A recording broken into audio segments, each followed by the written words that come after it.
Welcome to Ed Lyon, who's speaking to us from Israel. Welcome, Ed. Thank you for joining us for this. Thank you. Well, it's my pleasure from stormy Tel Aviv. Yeah. Great. Well, thank you, and I hope you're safe and well there. And we're grateful again for your coming to our St. Matthew Passion and giving your very special and I think personal view of the Evangelist's role in the St. Matthew Passion on the, I have to say, even at this point, April the 2nd at the Festival Hall this year. You've been quoted as saying being an evangelist is a captivating force, I think, is that the words? What is it about that role that really, gets you going? I think it's almost it's sort of an obvious question in a way, but it's also sort of not. There's a quality to being the word that comes to mind is compere, and you're not a compere, you're a narrator, but you guide the audience through a really quite an epic journey of it's a story that the audience know incredibly well, but there's a real opportunity for choosing how you time your delivery, which is not always the case in music. Often composers are, really, they give you quite strong instructions how things are supposed to go, particularly if you have arias and these kinds of things. And sometimes when you're learning operas, you sometimes think, oh gosh, I've got all this recitative to learn. What a nightmare. But the thing, of course, about the Evangelist is it's all recitative, and yet it gives you this opportunity to really help the drama to move forwards, to be involved in the drama, to choose whether you want to be removed or whether you want to be really dramatically attached to it. And one isn't kind of wedded to any choice, I don't think, before you perform. So you have a choice, depending on how you personally are feeling, as to whether you want to present it very much from a distance or whether you want to really feel part of that extraordinary drama. It's the closest. I think the Matthew is the closest that Bach gets to opera, personally. Although lots of people disagree with me on this. There's the famous St. John versus the St. Matthew question, isn't there?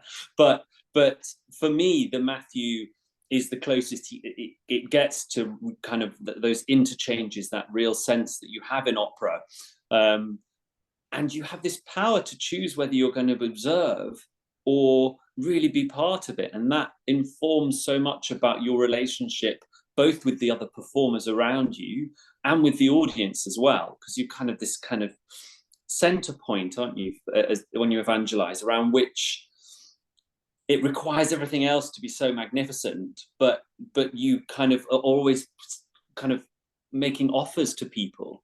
And hopefully, if you make a certain kind of offer before, I don't know, Erbarme dich, that gets picked up then by your colleague. Or if you can either approach that kind of thing really dramatically or really in a kind of innish kind of way, and that informs so much about what else goes around you.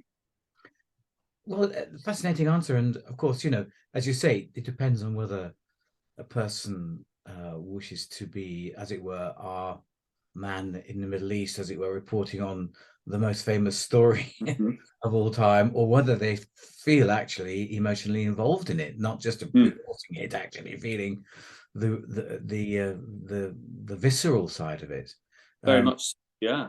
And I mean, that's something I always leave to. I'm always leave to a person to decide for themselves, because one has to be sort of comfortable with that. But I think you're right. Whatever the evangelist does, everything else around it has to be kind of really backing that up in its dramatic effect. So how do you, I mean, it's great that you keep coming back to Bach, and we love it. So you're obviously, and then we're in English, which for an English audience, we kind of think it works. I'm a massive fan of that.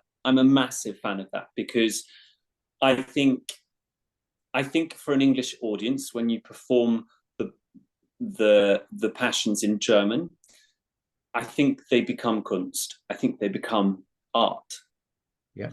Whereas I think when you are performing it in English, there's a relaxation from your audience where they allow themselves to hear the words as they arrive, Yeah. rather than, oh, I know what happens here, or oh, I like this bit.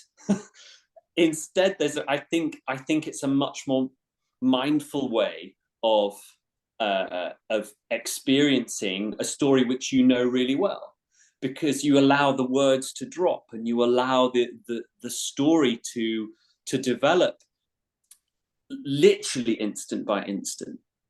And I can feel it when I evangelize in German in England, or when I evangelize in English in England. I feel this incredible difference over what control I have over the audience. Because when there's a pause, you know, you might und ging hinaus und war, you know, but and he went out, and you can feel everybody waiting. And when it's in the German, they're waiting for the words. When it's in English, they're waiting for the meaning. They're waiting for the story.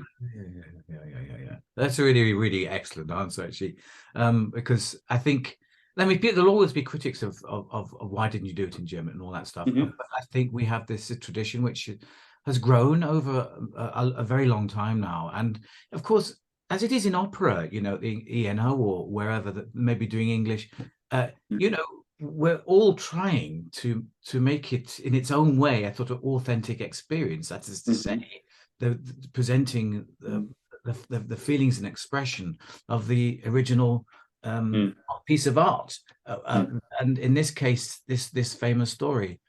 Well, that's fascinating, and in a way, we've started to answer some of these questions. But the next one was on my list was to. Why do you think this particular work, why, you know, engages audiences and particularly performers just so much? I mean, it's just out there almost on its own, isn't it? And why do you think that? I think so. So I'm not a Christian, and I was brought up in the Christian faith, but I'm not a believer. And although I sometimes feel a bit sad because I don't experience this story as fact, as that religious experience, but it was written by somebody whose faith was so intrinsic to everything he did, everything he thought about, everything that you are carried along with that. And also, I think it's important. I know the Dalai Lama he's not a fan of people converting, for instance, because he says, you know, you should really try and follow the religion of your culture. I think that's really fascinating point, because Christianity, like it or not, is so ingrained in how we look at the year, in how we have our holidays, in how we swear, in how we you know, it's just like literally filtered through our language, through our art, through everything we experience in that way. So even if you're not a believer, this story has cultural resonance. And I think it's also important, even if you're not a believer, that you can take from this story and, you know, this amazing experience of sacrifice, of belief, of faith, of and that can be extraordinarily moving. So within an audience, you have people who are there because, and I know some of the people who come because for them it is a religious experience as well. And that's incredibly touching. It's why I stayed in a choir for a long time, because I love choral music. It's where my soul lives. I mostly sing opera, but it's where my soul lives. And I used to find it really wonderful to provide that service in choirs, to give people that spiritual enhancement. So you have the people who've come for that. You have the people who've come for the Bach because they find the music extraordinarily touching. And then you have this whole group of other people who perhaps grew up like I did Christian, but perhaps aren't practicing Christians as such. But the story itself and coming to experience it, you call it a tradition, and it's absolutely true. There's a sense of ritual to what we do in the Bach choir each year. And I think for some people, they come back for that ritual. As I say, Christianity like filters through our calendar. So it marks a certain time of year. This is when I go and experience that story, and it told in the most extraordinary way, involving, you know, not just one of the greatest composers who ever lived, and what is one of his absolute unquestionable kind of works of genius, but as well, you have all these performers who are hopefully, you know, performing at our absolute peak, you know, who've honed our skills, who've made choices. You know, what I love about working with you each time is that you will make suggestions if you feel that it will add something, but ultimately there's a real sense of working together to make it work. And I always feel extraordinarily kind of respected by you each time I come to do it, because I feel that you feel safe with the choices I'm making. So we have all these artists and your wonderful choir and Florilegium, just all these extraordinary people making this amazing thing. And one of my happiest memories was the last time we did it, because it was just after COVID. Mm. We were a bit worried about audience numbers, and it was rammed. It was indeed, and it was just so emotional to see all of those people just come and be, you know, and go, right, we've had this horrible experience, and we're coming back for this ritual, we're coming back for this tradition, and we treasure it and we value it and we want to be there.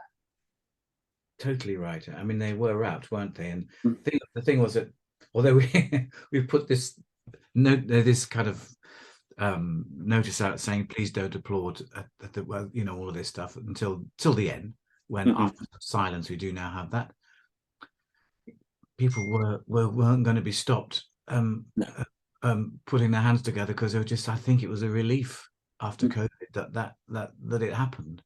Yeah, it was really moving. It was very moving, and I think we're moving on, of course, into new times and back into being able to recreate things again, and rethink things again, maybe as you're going along. Whereas, in fact, when you thought that particular performance, that was probably just putting it back together again after several years of not doing it. So yeah, well, that's a wonderful answer, Ed. Thank you. And so for you know, up and coming tenors wanting to be an evangelist, have you got any sort of tips for them? I mean, just what are the things that you feel are really important that makes evangelizing what it is? Well, I think if it's going to be in German, I think love the German, because it is exquisite. When you really get into the pronunciation, the way Bach writes his recitatives, the way he uses certain vowels and certain consonants to kind of shape phrases, and also there's a real joy in language, I think, in finding color in language. And so even if it's not your own language, I think it's really important to start there, because we often don't, as singers, we want to sing the tune, but of course if you're the evangelist, you get the odd thing that's nearly a tune. That's one of the things I love about it, is it's not really dry recitative, because there are these moments of extreme lyricism. Indeed. When you find them and they flow out, it's just extraordinary. But I think that there's an element to evangelizing. I mean, we're at 4:15. I think when it gets to 4:40, I did do a John Passion last year where I did the arias and the Evangelist at 4:40 with the Liverpool Phil. That was a long evening. I got through it, but it was quite. But when we get to 4:15, it just, I think it sits a little more comfortably in the voice. But finding your own quality, my voice is, I would guess, a little heavier than some evangelists sometimes are. I tend to sing bigger opera perhaps, and those kinds of things. And therefore I sing it in a certain way, and you have to sing it on the body. There's no point kind of trying to kind of sing in an evangelist voice. You know, this is how I sing with my evangelist voice. But you do have to sing it, you know. I was just trying to think, with no names, of course. I was like, who is he trying to mimic there? Anyway. Anyway. Well, nobody really, but it's just No, that. I know. Yeah. And the truth is that some people will have that quality, and it's really beautiful, and people love it. But I think for every singer coming to it, the joy of it is it can take an awful lot, like all works of genius. It can take all sorts of interpretations. It can take all sorts of different voice types. It can take all sorts of different personalities. Of course, and I totally agree with you. And we're in one of the biggest concert halls, frankly, built, which is huge. The festival hall is huge. It is big old. It is a big old. It's a big old barn, and the person at the back, and they really are at the back. They're everywhere. Do need to hear what's going on, and it's why we can be completely. I mean, for me, it's no problem that we have 200. Well, about 180, 200 in the bark choir, but we also have a 40-strong youth choir as well for the Ripieno. And I think, I make no bones about it, it looks as if we're about to do Mahler 8, but actually, we don't need. But they're so live. They're so live, and they're so excuses. capable.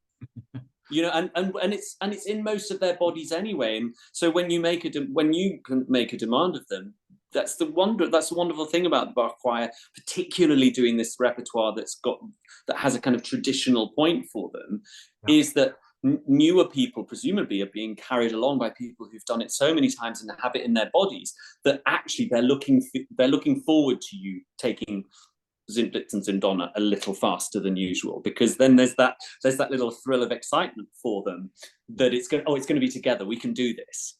Yeah. So it is like that, isn't it? And of course, unless you've got a really extraordinary budget, which we don't, the fact of the matter is the thing never comes together until we do it. And I really like that, actually. I think that, I mean, it's very English to say that, of course, because we don't have the budgets to do it. Don't have the budget to rehearse. But actually, it does have therefore it has its what I call musical frisson, which allows. I'm sorry, using French when we're talking about German, but this sense in which it flies in a way that is wonderfully kind of spontaneous for me, and all the performances over the years.